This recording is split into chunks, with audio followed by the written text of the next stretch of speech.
Yo, it's effective immediately. I'm DJ Head. What up, Hip Hop Nation? It's your favorite homegirl, Gina Views. Yes, we have a special guest in the studio on the air with us today, and we have been waiting for this for quite some time. And I am super excited to have the well-established, the legendary Essence Atkins is here with us. Watch this. Yeah, not to be confused with Usher, right? I'm so glad you said that because I think it was gonna be a little sketchy for a minute. Yeah, for sure. I want to get into like all the things that are your career and all of the new things and endeavors and stuff like that. But first and foremost, I want to give you your flowers. Oh, thank you. We just talked to Richard Lawson. I love him. He's a hoot. Yes. Yes. He's hysterical. He's very interesting. He's a lot of fun. But I always find it when we get, especially actors, actresses, even musicians that we have on the show, like it's really difficult to have a 5-year career, 10-year career, but to be around and be present and be a leading lady. Like for all this time. I think it's there's some dude that's old there, so I want to give you flowers for that. Thank you. You know what I'm saying? Thank you. That's really dope. Listen, I be pinching myself. Yeah. Like, wow, how is this still happening? This was a dare for me. This was me just betting on myself one time, seeing a notice on the bulletin board in high school and deciding I'm gonna audition for that and then booking it. You know what I mean? And that was the #1 show in America. It was the Cosby Show at the time. That was your first audition? That was my first professional audition, and I booked it. Oh, no, you just pissed off a lot of actresses. You especially being in L.A. I know, there's going to be waiter spitting in my food after this. What grade are you in at this time? I was 14. It was 1986. Wow. Yeah. And so I called the number. I told them I didn't have I didn't have an agent. Wasn't in the union, nothing. And they said, okay, well, just come in. And I audition. I went back for a callback, and I went back for a final callback and ended up getting it. So that was my first time auditioning, was a huge yes, and it's been huge yeses ever since. So there are moments where I still feel like, wow, God, like you really have given me not just favor, but you've given me longevity, you know what I mean? And so I feel really grateful. We say God be Godden. God be Godden in my life. Y'all don't even understand. Y'all don't even understand. I'm like, ooh, you love me for real. Yeah. Where's the Cosby Show at this point when you season 3? Okay. Yeah. Oh, so it was already running and you jumped in. It was the #1 show in America. Was there Were any you already tension? a fan of it? Yes, that's why I did it. I was terrified. I didn't know what I was doing. I just thought, I want to be on the show. It's the show everyone was watching. They had like 30 million viewers every week. Yeah. I wanted to be a part of it. So that's what that excitement and that possibility is what gave me the courage. Because I was an introverted kid. I was shy. I was self-conscious. I was bullied. I was skinny. I had a big forehead. That hasn't gone away. But the point Don't that... do that. Don't do that. I'm going to retweet what you're saying, but I'm not going to take my hat off. All right, go ahead. I was skinny. I know what you mean. Yeah. You know what I'm saying? Like, Yeah. I was made fun of a lot, and I was I was bright, and I was a good student, and I had some talent. But I wasn't a confident kid. But it was the possibility that forced me to have the audacity to try. Yeah. And here we are, 39 years later. Don't you think it takes that, though? Can you speak to, first of all, that's dope. That's crazy. Second of all, can you speak to, because there's other actresses that I'm sure they look up to you, actors that want to do what you did, but it takes audacity to even have that courage to do that. Were you born like that? Did you have to build that because of the bullying? I think that I always had, I want to credit my parents for not making my world small. Like, even though we didn't have a lot of money, we didn't have a lot of resource. I grew up in Brooklyn. I went to public school until junior high. They just never made me feel like anything was outside of my reach. And I think that gave me permission to dream bigger than other kids in the neighborhood. Mm-hmm. And that's really the difference. Like, there was no difference. There's plenty of talent. Y'all know there's plenty of talent where we come from, but it's about, are you fortified enough? Is there the hint of possibility? Are you hopeful enough to try?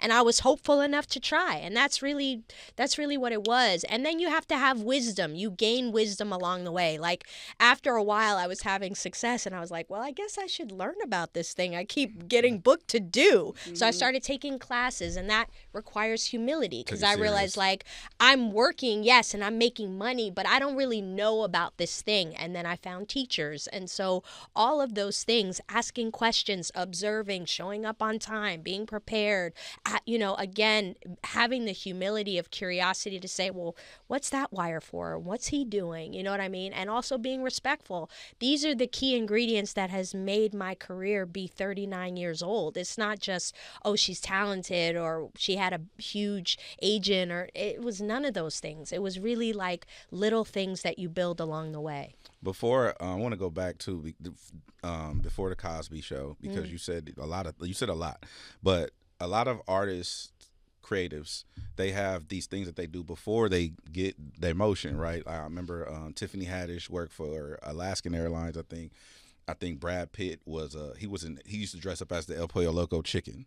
And be that's a good. I did not know that. That's good. Yeah. So like different. What was your thing before acting? Well, I was a teenager when I started, but I thought I was going to be Misty Copeland. Like I was a dancer. I was studying dance. Like classical trained. Yeah, classically trained. I started out in ballet at the Newbert Ballet Institute at Carnegie Hall. I auditioned, and they saw some potential, and they gave me a scholarship because we didn't have resource like that. And then I ended up being a student at Alvin Ailey American Dance Center, back when it was at Lincoln Center, and so Broadway Dance Center. And so I was a dance student, and I thought that was going to be. But the interesting thing is in second grade, I love telling this story because when I think about it, it was like God showing me who I really was and what my life was going to look like. So in first grade, I went to this public school, as I mentioned, and I was part of the gifted program, right? And so there was a play that was put on by the second grade class. This teacher named Mrs. Brumborg, she put on a play of The Wizard of Oz. And she did it for the whole school, right? Kinder through fifth grade or sixth grade or whatever. And so we're all watching this play, and I'm like, next year I hope I'm in Mrs. Brumborg's class so I could be in the play for everybody. And so the next year I happened to be in her class. She was doing Peter Pan. Now, we all had to write on a piece of paper the 5 roles that we wanted to do. The first role I put was Tiger Lily, because that felt like, I was one of 3 black girls in the class. That felt like a real possibility. Tiger Lily. I'm gonna win this one. I got this one. I got this one. Then I put like Wendy. Then I put like a Lost Boy. Then I may have put something. And then the 5th one I listed was Peter Pan, because I had seen Peter Pan on Broadway. And back then, an actress named Sandy Duncan had played Peter Pan. And she was white. She had blonde hair. So I was really like, I'm not going to get Peter, but it would be fun. Anyway, long story short, we had auditions in the class, and I was teacher's pet. So I said to Miss Brumborg one day when I was cleaning the board, so what are my chances of getting Peter? And she was like, well, you have a really nice voice, and I like your audition. She goes, but you're really quiet. Because again, I told you I was shy and introverted. So for like a week or 2, I was home singing at the top of my lungs, talking at the top of my lungs, projecting. Anyway, y'all, I ended up getting Peter Pan. And so cut to, we're in rehearsals for the first time in the auditorium, and we go to the stage, and we're all sitting there, the whole class, and I go to get up on stage. She's like, okay, we're going to do this scene. And I go to get up on stage, and she goes, where's your play? And I go, what do you mean? She goes, your play, you need your play so we can do the scene. I said, oh, I know it already. She was like, wait, what? Yeah, what you mean? I said, I've memorized all my lines and the songs. She stopped everybody. She said, wait a minute, hold on. She was white, though. She didn't talk like that. But I'm just saying, in my voice, she'd be like, hold on, right? Yeah. But she was like, you know all your lines and all the songs? I was like, uh-huh. So even then, there was something about the opportunity that I took really seriously, that I really wanted to prepare for and be good at. And so when I look at that, that was the germination of who I am now. At 53, it's like I still show up with that same excitement. I'm prepared, I'm ready, I'm excited, I can't wait. Whatever it is, whether it be comedy, drama, act, whatever it is, I still carry that. Like Essence, Little Essence, 7-year-old, 8-year-old Essence is still in there operating in the same mindset. Yeah. That's fire. How's the support from your family growing up? They were like, wait, what? They were confused because by the time I booked Cosby, they didn't even know. I didn't even tell them I auditioned. Like, they had no idea. This is what it was like growing up in the 80s. It was just feral kids everywhere just doing what they wanted in New York. And the parents didn't have a clue half the time. But when I told them I booked it, they were just surprised. No one in my family had ever done anything like that. So everybody was super supportive and wonderful. But they were also clueless. They could not guide me. Sorry, go ahead. I just wanted to know, when did you lose your Brooklyn accent? Oh, it comes back. When you go mad? home. It's when you mad, huh? Or when I go home. When I go home, like, all of a sudden I'll be somewhere and I'll be like, yo, let me get a glass of water. And I'll be like, oh, my gosh. Oh, shit. That shit just came. You heard it? She sound like a cab driver. Yeah. It comes back when I'm mad, though. Yeah. When you mad? Mm-hmm. You don't seem like you. When's the last time you got really angry? You don't have to tell me what, but when's the last time? You don't seem like you get angry. I really don't. I mean, I think that my life is such, I have designed and been very intentional about my life. And also, because I'm a believer, I carry, I think, the peace of God with me, or at least I have access to it even when I am angry. So I calibrate to that. I'm always kind of shifting to the fruit of the Spirit and who I want to be, which is patient and kind and loving and gentle and long-suffering and dying to myself. And, so when that is kind of like my mantra, not kind of, that is my mantra. That is the scriptures that live in me. So even when I'm angry, I always think to myself, I go to prayer first. You brought up the Cosby Show being your first thing. Mm-hmm. One, I want to get your opinion on that being the biggest, I don't want to say platform, but the biggest show to showcase our people in a positive light, right? Mm-hmm. And then, you can correct me if I'm wrong, but then I've seen your catalog of work over the years, you've carried the same thing where you never really ventured into controversial roles or demeaning roles in a way that will portray you or us in a certain light. Is that intentional, or have you been mindful of that since the Cosby? I've been mindful, but it wasn't always that way. I mean, when I started out, it was kind of like, you get in where you fit in. You just, but the work that I ended up having, the work that I ended up booking and gravitating towards was all just even now. I remember when my son, who's now 13, during the pandemic was when he first discovered Smart Guy, because it went to Disney Plus. Right. And he was just like, how old is he at this time? He's at that point during the pandemic, I think he was 8 when it first started. So it was his first time seeing the show. And I was so proud. I hadn't seen episodes in years, but I was so proud for him to see something that I had been a part of that was so kind of progressive. Yeah. I mean, it was about a single dad doing his best after, losing his wife in a tragedy of 3 kids, and this brilliant boy who was in high school with his older brother and sister, navigating these relationships and them as a family working it out together. Mm-hmm. And it was the first time Destiny's Child had ever acted ever. It was Beyonce's very first speaking role on television. So there's a lot of legacy and a lot of pride that I have in my career. So some of it has been intentional, particularly in the latter years, but a lot of it was just how God orchestrated it. Yeah. The roles that you've played, I remember watching you as a little girl and you being that girl. The girl I wanted to be, it was you and Moesha who I wanted to be so bad. Yeah. The swag, the style, the way you talked, how you carried yourself, everything. And it's all of those roles that you played, you were the relatable Black girl. You were the person who someone sitting at home could identify with. Of those roles, which of those roles that you played actually resonated with you in your real life? To a certain extent, all of them have, because of they were all at different time periods in my life. You know what I mean?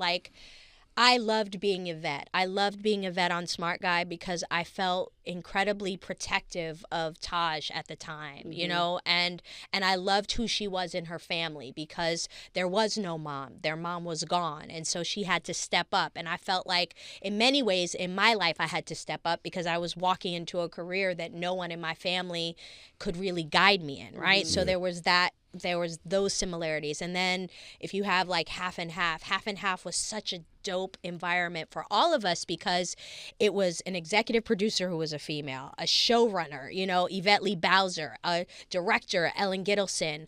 There were so many incredibly strong women that were on the show, as well as executives connected to the show. Like the executive connected to our show on the UPN side is now Tracy Blackwell, who now runs faith-based programming at Amazon. And then our other executive is now the president of CBS Network. Like, we just had badass women all around us. Obviously, we had Telma and Valerie. We had, you know, Light on the show. We had Loretta Devine on the show.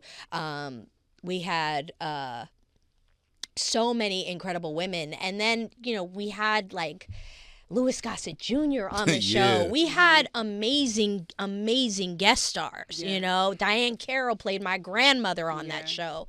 So it was just iconic. And then for me, even when I did Ambitions was a great role for me. And Amara, I loved playing Amara because she was complicated. She wasn't just, she was smart, yes, and she was an ADA, but she was also like, she had cheated on her husband. She was a complicated character. She wasn't one thing because we are not a monolith. You know, and then now when I realized like doing Reasonable Doubt and playing an expert in domestic violence, I had a whole conversation with Kerry Washington about that role and why I was so grateful to be playing that role, you know, because I grew up in a, I grew up in a home where early when I was very, very young, my mom was in a domestic violence situation. So I had that to draw from. So what's interesting is that every character, and then you guys, even with Marlon, like Marlon happened, I booked Marlon 3 weeks after I had filed for divorce. And there I was playing a newly divorced mom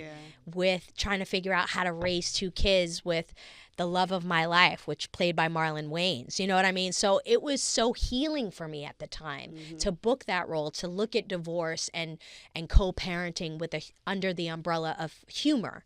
So it's like every single project has had this timeline that has brought me wisdom, that has brought me healing, that has brought me laughter at a time where I needed it, or just brought me catharsis in being able to play something or exercise something that I needed to process. You need a Lifetime Achievement Award.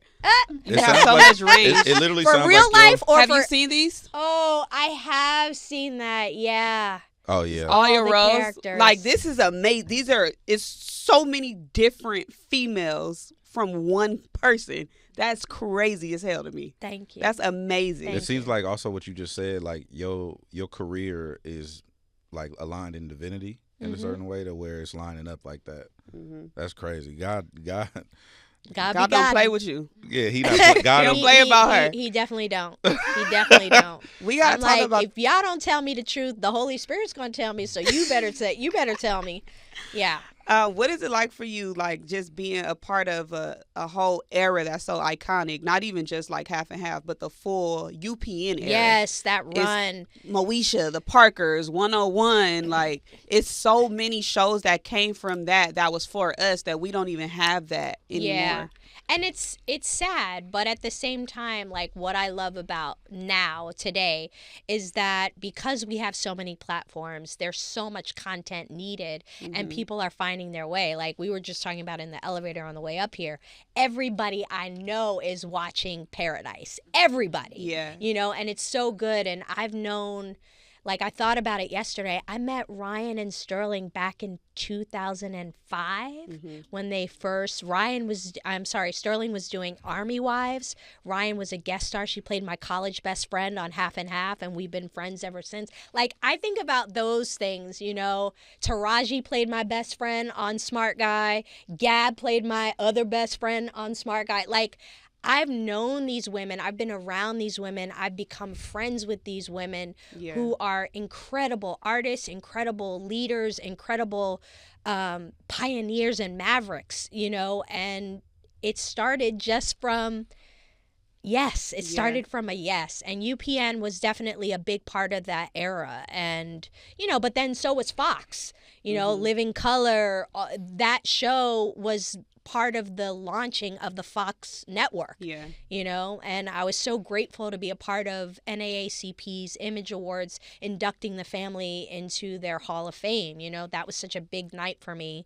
And I was so excited because they're a family and they're friends of mine that I've known. I met Marlon, Kim, and Sean on Wayans Brothers comedy back in 1995. So again, UPN. Yeah. I've always wondered, Deliver Us from Eva, that's another one of the iconic roles. But not just that one role, just you guys as a sisterhood.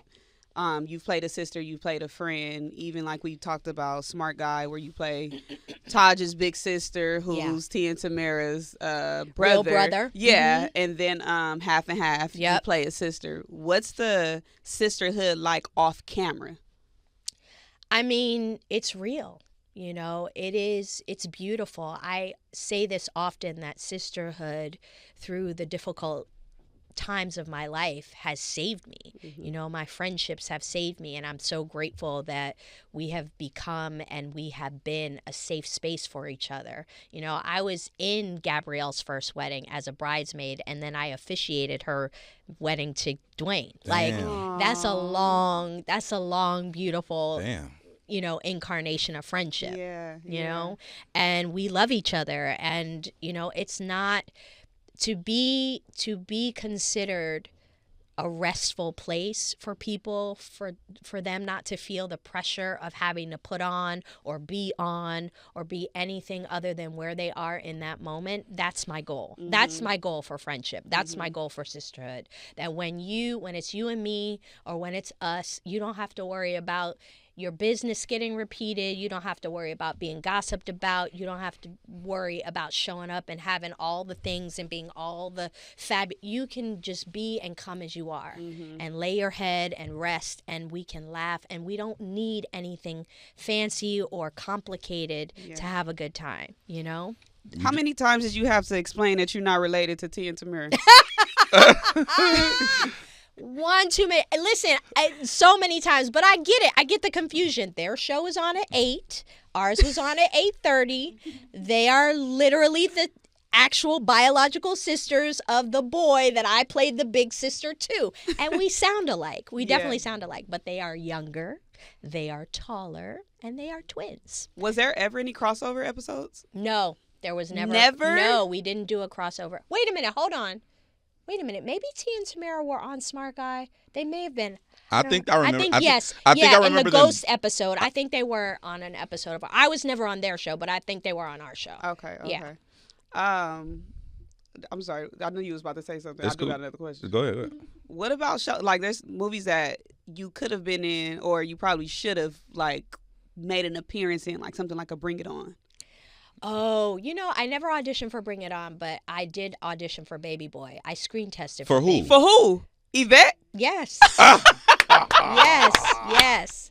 What? I screen tested with Tyrese for John Singleton, and I felt so good, y'all. You I'm thought not you had even gonna it. lie. I was like, oh, I just killed it. And then Taraji walked in. Give me your best And Yvette. yeah. Oh, give me a line, y'all. We gotta pull up a Trojan, line. very sensitive. America's #1 whole conda. movie. Well, at least you went all out. You do. You know the movie No. better than I do. But you know what? It was a great test. I'm trying to think of what else I tested for. Oh, this is funny. I was just thinking about this the other day. So do y'all remember Carmen, the hip opera? Yes, Yes. with Beyonce and Mekhi Phifer. I auditioned for Carmen. Yeah, And then Beyonce- I screen tested for Carmen. Yes. Wait. Uh-huh. So, okay, this is my question about this. I screen tested. No, I didn't screen test, but did I screen test? You auditioned for what? I auditioned for Sister Act 2 that Lauryn Hill got.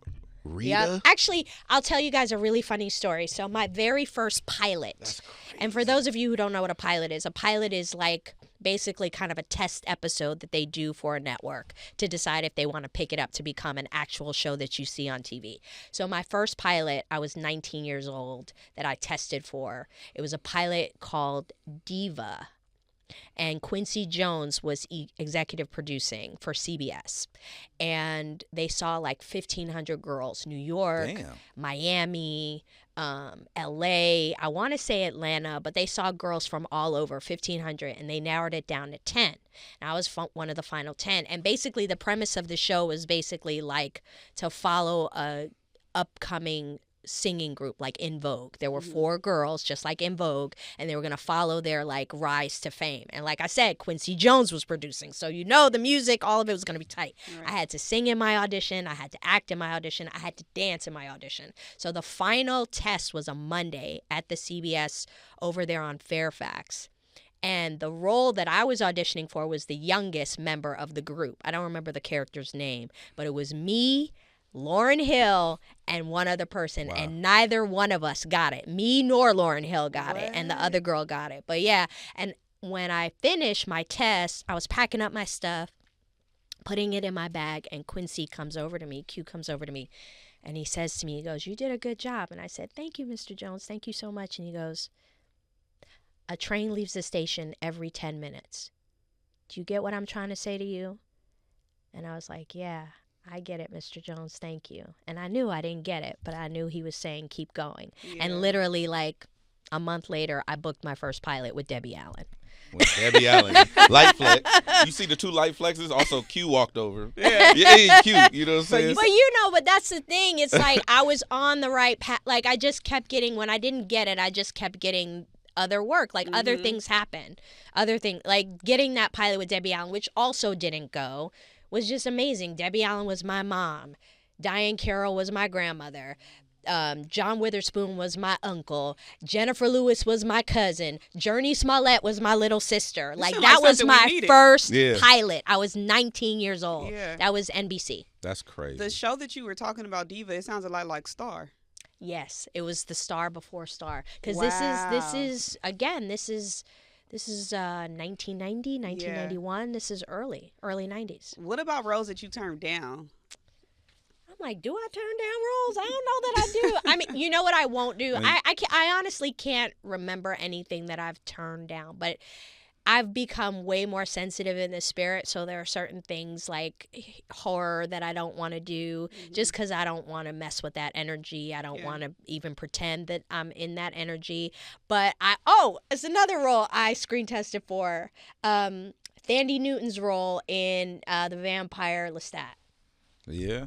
So like horror, I don't like scary movies. Right. I don't mind scary movies. I don't mind thrillers. I'm all about a violent thriller. I like thrillers. Yeah. I don't fuck with you know what? I like scary movies, but like the ones where it's like Jason, like because I can shoot him. You know what I'm saying? But he keeps getting up. But like it don't matter. Don't die. But I'm gonna get away and then they'll do something else. Okay. The ghosts and the poltergeists and all that. I don't play with the spiritual energy. Right. You know what I'm saying? And neither does Keisha. Neither does Keisha. That's right. She don't play. Well, again, back then I didn't, I was also delirious. So when I did Haunted House, y'all, my son, when I auditioned for the movie, my son was 20 days old. Damn. I just had, and a hustler. And via emergency C-section, mind you, because I was in labor for 40 hours. Damn. And then they had to cut me. So my son was 20 days old when I got the audition for Haunted House. And I was like, my agent called. I go, do they know I just had a baby? Like, I just had a baby. And they're like, yeah, they know. But it's Marlon, and he really wants to see you. And at that point, I had worked with Marlon on Wayans Brothers and on Dance Flick. Right? Yep. So I was like, okay. So I said, as long as they know that I just had a baby. So I go in and I read, I audition. Anyway, they end up offering me the role. But when I started, I got cleared on a Friday, my 6-week clearance checkup, and I started that Monday. My son was like just a baby. And if you look at the poster, look at my boobs. They're humongous. Let me go. For research purposes. Yeah, they're huge. I was like full of breast milk. I was in the throes of new mommyhood, and I was really delirious. But they made it so much fun. I had to say yes, and it was actually when we were filming Haunted House. We were in the hair and makeup trailer. One day, Marlon looked over at me, and he was like, "You and me, we're gonna do a TV show together." He goes, and you gonna play my wife. And I go, I would love that. That would be great. And then cut to 4 years later. Yeah. Wow. I'm not his wife. I'm his ex-wife on Marlon. Speaking of the Wayans, first of all, that NAACP award, for the family, I think was long overdue. Yeah. And I think the other platforms should do the same for them because Agreed. we get Jim Carrey, we get J-Lo, and right. That's how we got them. That's how we get them, right? And people overlook that lineage. But you have a long history of the family. I actually pulled the clip, right? Because oh boy. It's the clip of you and Sean in Dance Flick in when he comes and gets to pick the up baby. to pick up his baby. I'm here to pick up my son. I'm here to pick up my son. He And, walks in, he picks up the son and puts him down. I'll be back next week To to pick pick him up again. And I'm looking at that scene, and then you turn around like, is he such a great dad? What movie was that pulled from? So that's from Save the Last Dance. Save the Last Dance. I'm Kerry Washington. Kerry Washington in that movie had a young kid. She had a baby. Yeah. So that's who I was. If you pull up Kerry Washington, Save the Last Dance, and get a picture of her, and you'll be like, oh, that's exactly who Essence was playing. So the question, I guess, have people ever approached you or been upset with y'all spoofing them over the years, or like No. nobody's ever taken it personal or gotten sensitive about it? Because it's like when I see certain something, I'm like, oh, that's good. Like, Oh yeah, no. I mean, I think the writers' room got to be crazy. You gotta be on your toes. It's so fun though. Like working with them. It's part of the reason that I always say yes. I tell them, I'm like, whatever y'all call me to and ask me to do, I'm gonna say yes because I always have such a good time. Besides how talented they all are, which is crazy. I'm like, what do y'all do with the ones who aren't talented? Y'all just disown them because I don't understand. That exists. Like they don't. They've been bred out. It's like the evolution they died off. Yeah. Whatever unfunny gene doesn't exist. But I always have such a good time with them. They're such incredible human beings. Like walking into an environment with them is just so loving, so fun, so cool. They treat everybody with kindness. They are so generous, and they're so respectful with everyone they're working with. It's like they don't treat, there's no hierarchy, and people are always observing the nepotism that exists, right? They put everybody on, but what people don't understand is that even in that process, you have to learn. They make sure that you learn the craft. They make sure that you learn what everybody does. They make sure that if they open the door for you, the door is held open, and then you gotta stay there, and they make sure you're prepared to stay there by knowing what you're doing. So you're trained up when you're let in. You are trained up. It's not just like, oh, I'm gonna let you in and you just figure it out. We're gonna train you up so that you know how this thing works, whatever area you're interested in. And it's beautiful working on Poppa's house. There's Wayans in the writer's room. Yep. There's Wayans in post-production. There's Wayans. And my stand-in is Damon Jr.'s daughter. Amara is my stand-in. Kim has directed a bunch of our episodes. The executive producers, there's 4 of them that are Wayans. So it's a beautiful environment to walk into. And again, it's just like being part of one big happy family. You throw a rock so in the industry, hit a grateful. Wayans. Yeah, absolutely. Absolutely. And, I get offended, speaking of, when you're like, how many times have people kind of confused you with the Mowry sisters, which is, they're beautiful women. But I think that people should be more mindful to joke about people's legacy. You know what I mean? Because they have their own legacy, which is beautiful in its own right, and I have mine. And so I don't like when people just haphazardly conflate. And the other issue is I don't like when people say, like, me and Marlon dated. Never happened. Yeah. Never happened. One of the reasons that I get so upset about it is because it undermines the fact that we are such good friends, and he has warred for me. He has championed me. He has advocated for me just based on GP, just based on love, brother, sister love. And it does exist, and it can exist. Everybody who's single and attractive does not have to sleep together. And the more that you realize that, and the reason, again, that I get upset about undermining what the true history between he and I is because I feel like it doesn't encourage people to have wisdom. Like, if I had been reckless enough, I mean, the man is very handsome and very talented, and is an incredible human being, but I also know he's not my person. And if I hadn't had wisdom and discernment to know that he's not my person, I would have forfeited how many projects? Right. Yeah. How much money? Right. Would I have let go of for a fun night or two or three? Like, nah. I'd rather get that paper and have fun with my boy, my friend, my brother. That's who he is to me. And I have gained all of these other brothers because of it. You know? Does that come up often for you? Like, not accusations of like, oh, you know, she's only here because she got with this person, or this is her husband, or this is who she slept with. Not the accusation, but I'm saying I know that's a thing because we go through it too. I'll be protecting her all the time from that. You know what I'm saying? But I know it's a thing. But has that been present in your career? Honestly, not as much as for a lot of us. You know what I mean? I mean, I was also married, you know, and that being married and with my ex-husband for almost 8 years, you know, that kind of kept me, you know, it was like, clearly this is what I'm doing, right? Yeah. You know, and also just I'm still somewhat of that introverted person. You know, I get a lot of anxiety, even as I'm talking about it. You hear me stuttering over my thought, but I get a lot of anxiety when I am out in the world.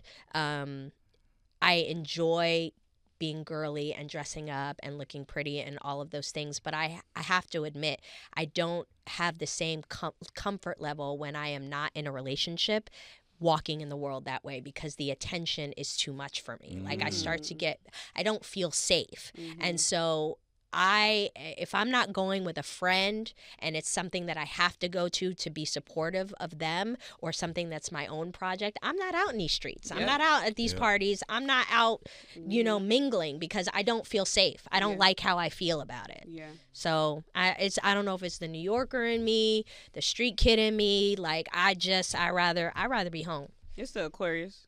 You Aquarius? I am. Yeah. Oh, I can see that. My mom's Aquarius. Yeah, I just, and I like to be chill. Like I can have a good time with my friends in our house or in their apartment, or you know what I mean? Like it's just, I don't need a lot of things, you know. Even when people ask me about dating, I'm all for a coffee date. Keep your money. Let's see if we can talk without all the stuff. Let's see if we vibe. Just being y'all able not saying the same thing. Yes, we are. He finna say that's what I be saying. He's a very complicated person. I'm not. I'm just simple. I like sweats and I want to do lunch. I don't want to go to dinner. I like sweats too. Yeah, let's go lunch. Okay, we'll go to lunch. No, I'm saying like I agree with her. Okay, I want to go back. Okay. To Honey House. Okay. There's a scene where Affion Crockett walks in. And it's funny as hell. He said, I don't care what the ghost. Fuck you, Keisha. Right. I don't give a fuck. Like, it's funny. The furniture's there. Yep. Then he goes back and it's not. And it's not. Yeah, how did y'all shoot that scene? So we basically shot the scene where the furniture was there, and then we shot the whole scene where the furniture had, like, is taken out. Then we shot it again with the furniture everywhere. That was like the last piece, and then they cut between. How did it fall from the I don't ceiling? remember how they did that effect. You have to talk to the director about that. But it, you know, it's one of those things that you have to do in pieces, because you need everything looking normal, everything gone, and then you need the disarray. So you need the same room in three different states. So that's how they do it. They do it in pieces. Everything film and television wise is done as a puzzle. So, you know, that's what you're looking at. But it's also one of the reasons I love stage, because there's no take two. Yeah, like you live. just gotta, you live, you know, and I love that. When the pandemic was happening, I was doing E-Daily Pop, their live show, as a regular guest host. And I loved it because it reminded me of being on stage. Like there's no do-over, there's no take two. You just got to figure it out. So I love the thrill of that. There's something really exhilarating about it. I know you're a professional, but how are you able to shoot with all these comedians and keep a straight face? I don't always keep a straight face. If you watch Papa's House, you will see the bloopers at the end, all of us laughing and busting up at each other. You know, it's one of those things you have to just be prepared that they're going to do something different every single time, and you have to know the script. You have to be prepared enough and know the story well enough and the lines well enough to come back to what is scripted and getting the story back on track just in case. I mean, Marlon was notorious. If you watch episodes of Marlon, you'll see he does these long pieces where he'll go off on these rants, and he used to do it different every single time, and he would sometimes go on for 3-4 minutes, and he would be sweating, and but it was so much fun, and I loved it. It's like being, to a certain extent, it reminds me of being a dancer, right? Because you're like on your toes the whole time. You have to just be in your body, and you have to be listening, like just really listening and paying attention so that you can capitalize on the stuff that they're laying out. It's so much fun. Another scene that was so freaking iconic is when Jamie and Jamal meet in How High. Oh, and you ever been arrested? My dress, my hair. And he's like, whoop, whoop, whoop. Yes. Red and Method. And I got to tell you, I was really nervous about working with them because they hadn't done anything. Yeah. You know, they were simply at that time known for being in Wu-Tang and being rappers. And so I was like, oh, what's this going to be like? When I tell y'all they were on time, they were prepared, they were hilarious, they were so cool and kind. I had the best time working with both of them. They were great. That scene where y'all are, was that improv or y'all was? Yeah. I mean, his stuff, a lot of Red stuff was improv, but you know, it's like the script is there, and so you know, like my dialogue was there, but yeah, I mean, so much of it they brought in the moment when cameras were rolling. Yeah, because of you saying that, I say that to guys when they like try to shoot their shot. You ever been arrested? You got a mug shot? You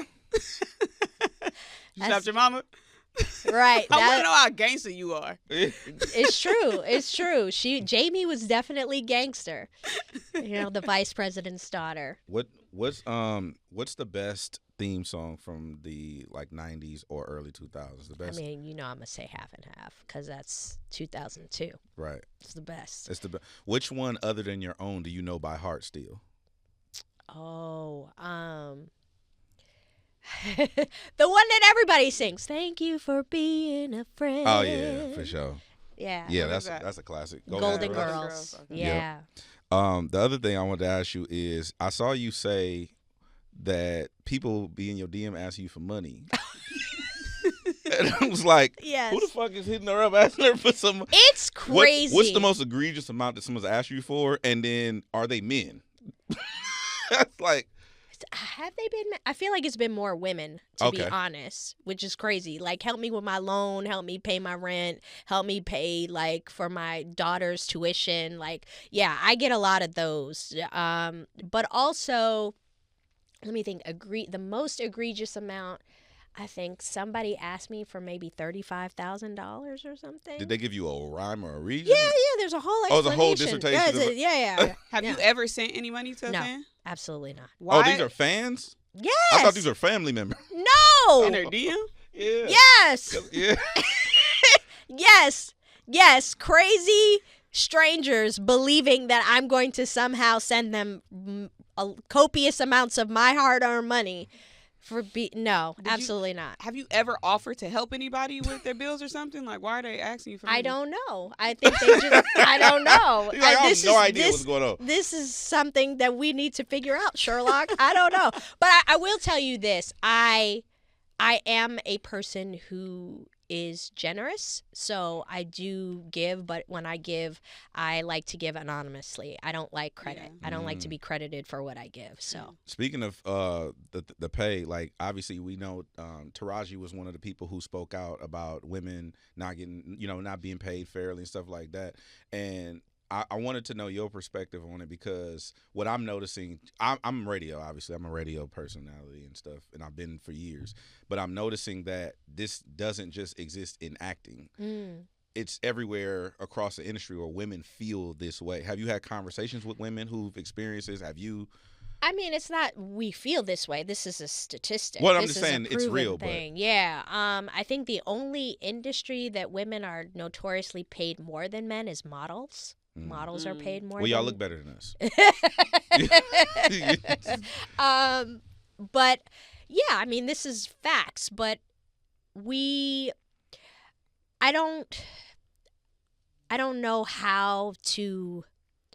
I don't know how to remedy the situation is what I'm trying to say. I don't know what the solution What the fix is, yeah. you know, because it is something that is systemic, you know, and it's across industries, across the board. So how do you remedy? How do you help people see the value of what women contribute, you know, as equal to what men contribute when they have the same resume or similar resumes and accreditations and accomplishments, you know, and that's the case for so many people. So I don't know what the solution is. Well, I'm going to ask you another question about that, but I'll just present it and then you give me feedback on what we could do better. But, okay. Like for instance, me and my team, like we make it a point to advocate for Black women. Like, you know, my co-host is a Black woman, my producer, like we try to empower women. What do you think that men could do better to help, not remedy, but assist? I think that's a great contribution to make sure that women are in positions of leadership. You know, part of what I think perpetuates prejudice and bias is not having diversity in your you guys don't come at me with the diversity, you know, as if it's a dirty word, but not having a diverse landscape in your life. You know, I feel like part of what I love about growing up in New York City, is that my world was exposed to people from all different walks of life, different races, different religions, different ethnicities, different languages.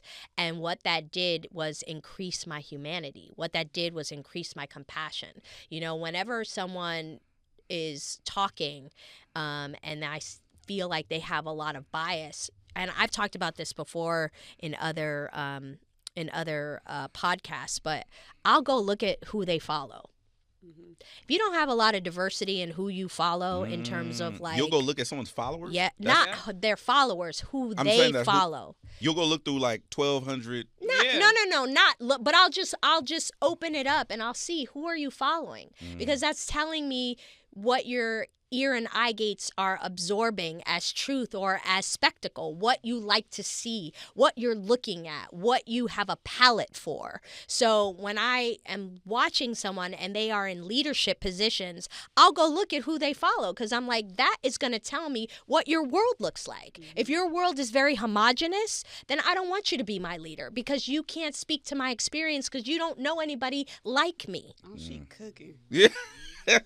Is that translate to like the personal life too? Because me and Gina have conversations about that too. Like as far as like she's kind of petty every now and then. You know what I'm saying? Like she'll go look and you know she likes to look at certain things on, and I don't really notice like oh, this person's unfollowing or this person's whatever. Like, no, I'm not speaking to those things. I'm really speaking about people who again are in leadership positions professionally. Got you. But also you can find out things about people personally as well if you know that like.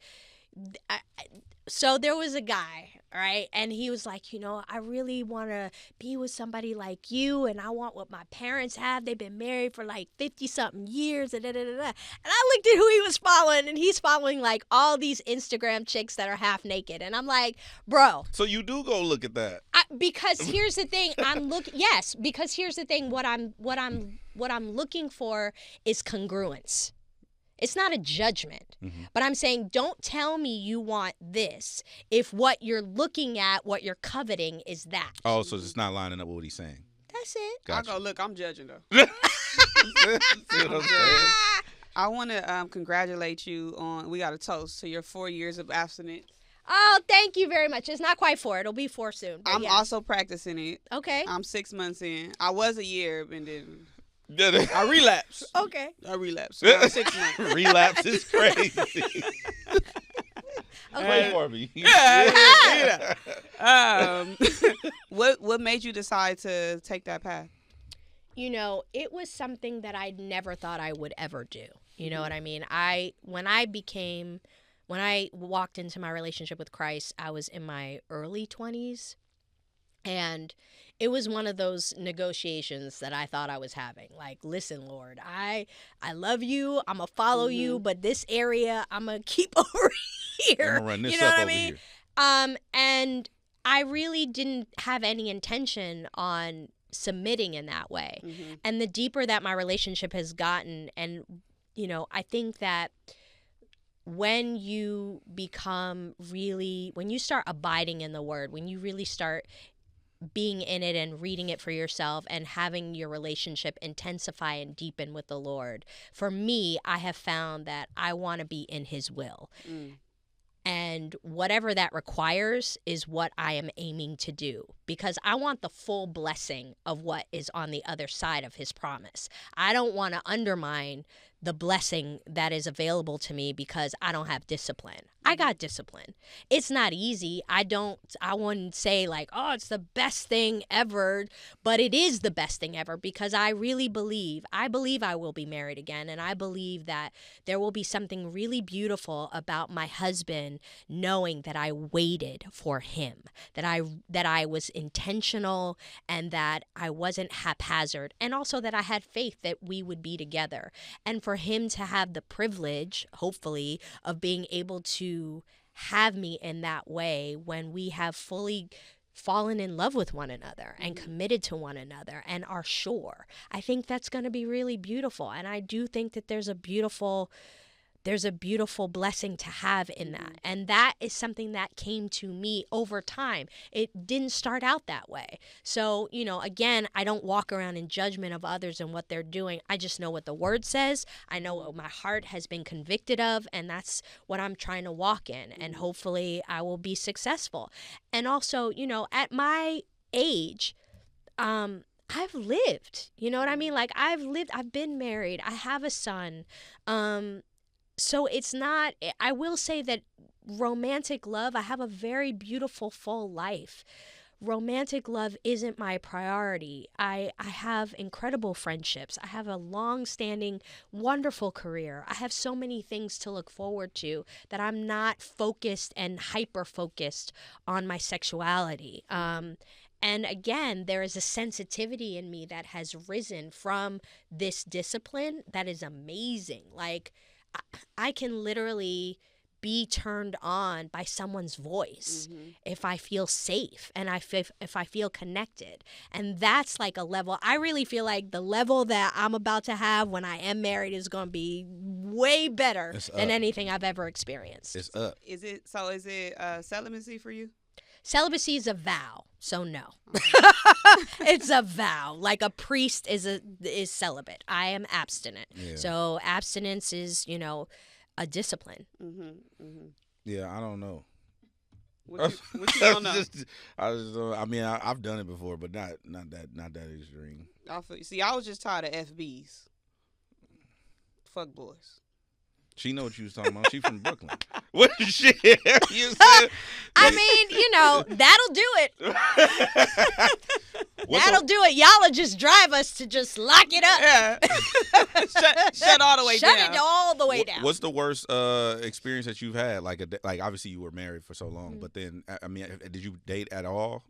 Oh yeah. What's the worst experience that you've had? Like on a date? Yeah. I went out with this one guy, and I don't know that he heard himself because he was talking a lot. I think he was nervous, but he kept talking about drinking. He kept every story that he was telling me, a huge amount of alcohol was involved. That's a big red flag. And I was like, do you hear yourself? I don't think you do. And at one point he confessed that his friend had gotten a new motorcycle recently and that he had gotten on it. He was like, oh, I love motorcycles. Let me get. And so he jumped on it and then he crashed it, but he was drunk. And I was like, never again. Irresponsible. You were in his car? Huh? You were you were in the car with him? No. Oh, we were at that would have made it worse. No. We were having tea.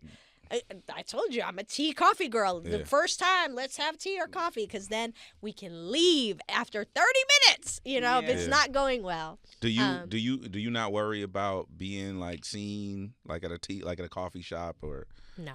Oh, okay. No, I don't. I don't feel paranoid about that. I'm not infamous enough for that. Like the shenanigans that come along with people who can't leave their house without paparazzi chasing them down. I don't live that reality. I can't imagine how difficult that must be to navigate. It's hard being me, knowing that people think they know me but don't really know me. You know what I mean? Because I've been on television for 39 years. You can watch me every single day.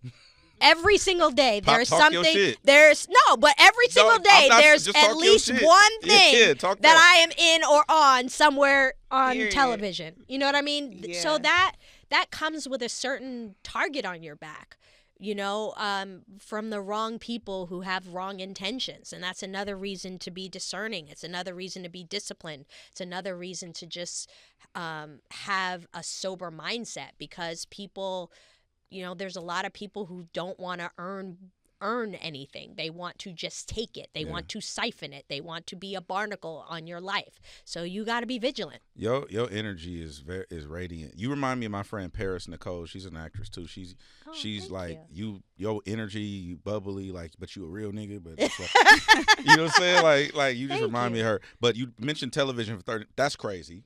Okay, you've been on television that long. You were also in Are We There Yet? Yes. What movie franchise, or what movie in general, would you like to see made into a series, whether you're in it or not? Oh, that's a really good question.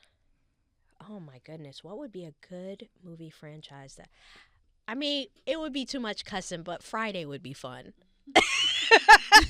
Friday would be really fun to watch those characters, every week, like, just be crazy. That's the first one that popped into my head. But I also love a good horror movie, and I know my son just told me about Alien Romulus. I haven't watched it yet, but Alien 2, Aliens, is my favorite horror movie of all time. I love that movie. Yes, I love that movie.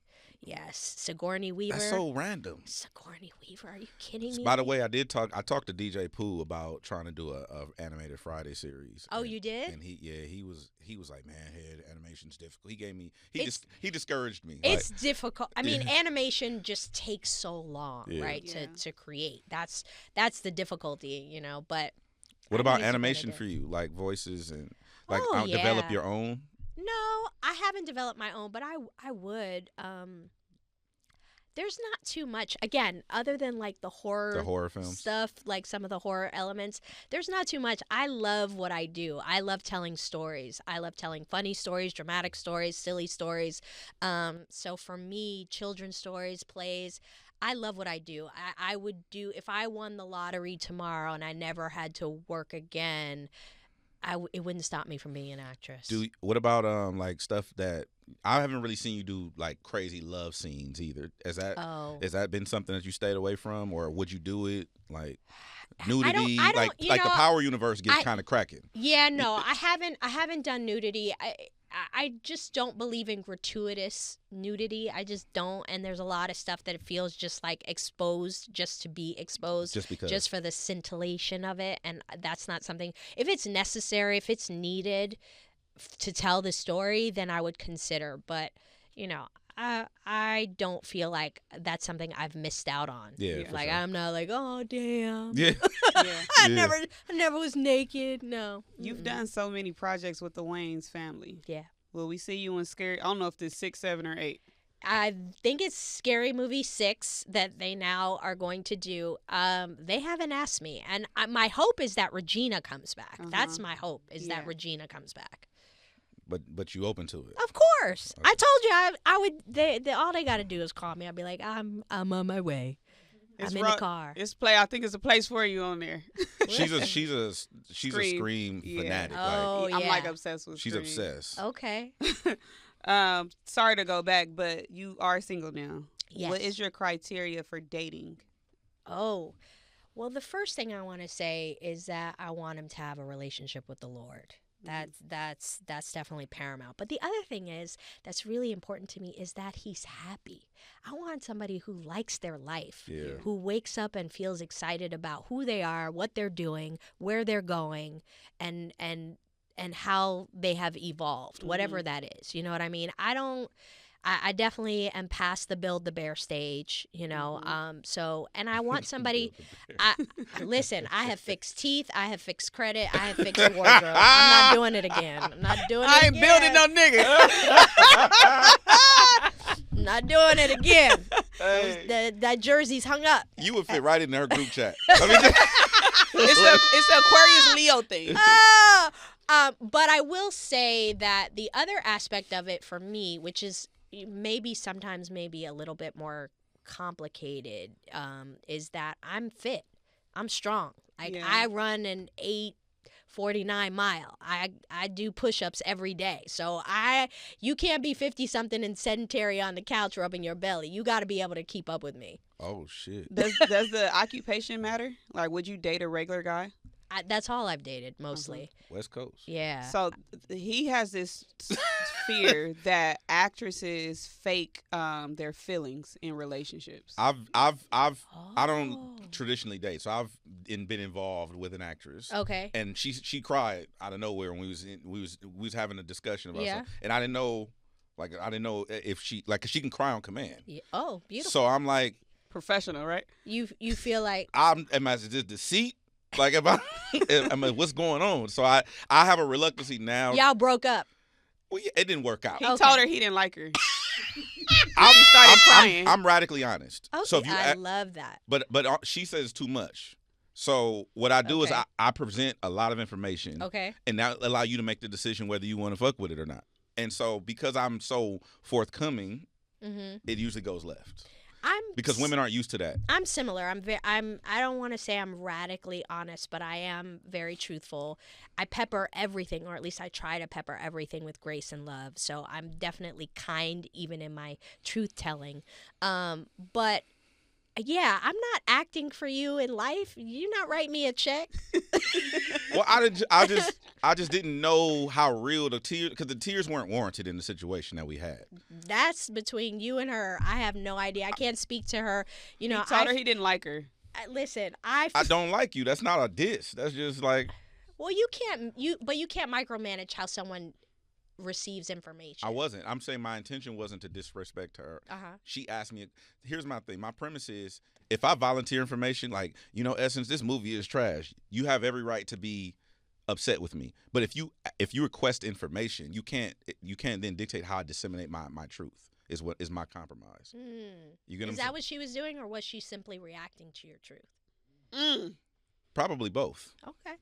But you might want to call her. This is unresolved. No. This is years now. This is gone. But yeah. Anyway, they're wrapping this. I'm done. But yeah, no. I do want to say again, like for you to be in the game 39 years is a blessing. Yeah. And you've been a blessing to others. Oh, thank you. And you are. I love your energy. It's really like it permeates off of you. Yeah. Like, and you are, I think you one of the few people that I've seen who, like, you damn near are who you present as. You know what I'm saying? Where to me, that's the biggest form That's a huge compliment. Yeah, Thank you. We thrive in authenticity. So you're welcome anytime. Thank you. And I appreciate you for coming. Me. Thank you for being an example for so many years. Oh. I love looking at somebody who looks like me on TV. So thank you for that. I appreciate it. I love to be able to give our legends their flowers while they can smell them. Thank you for your contribution. I really appreciate it. And I hope you get all the awards. Oh, well, come on. We need Amen. Well, tell me where to sign. Amen. Whatever I got to sign. Yes, I think they're coming. I do. I think they're coming. I don't know how. I haven't tried to micromanage what God does, but I think they're coming. Do you have a star yet? No, I don't have any of them. Where do I sign it? Let me know where the petition is. You don't feel any way about that? Like not getting those things? No, because that would require me to step outside of myself to know who I am. Right. I feel that. No. Well, Poppa's House, make sure you tune in. Damon Wayans, the Wayans family in general, but Damon, like, I love that he stepped. Like, I like the arrogant Damon now. I just saw him. I think he was a big boy. He was like, no, I'm funny in real life. Like, I like that. You know what I'm saying? And obviously Junior. They know their worth. They know who they are, and it's beautiful. It's very potent to be around Black men who know their worth, know their value, feel good about themselves, feel good about the incarnations and the legacy that they built and who they are and how they're operating in the world. It's it is a wonderful experience. Well, I will plug Poppa's house, but Essence said that you could watch her every goddamn day. You know what I'm saying? I need y'all to watch Poppa's house. That's what I'm here for. Yes, please go watch Poppa's house, but you can also watch Essence Atkins every damn day of the week if you On like something. it. On something. But yeah, go tune into Poppa's house. Thank you for coming through. Thank you. It's effective immediately.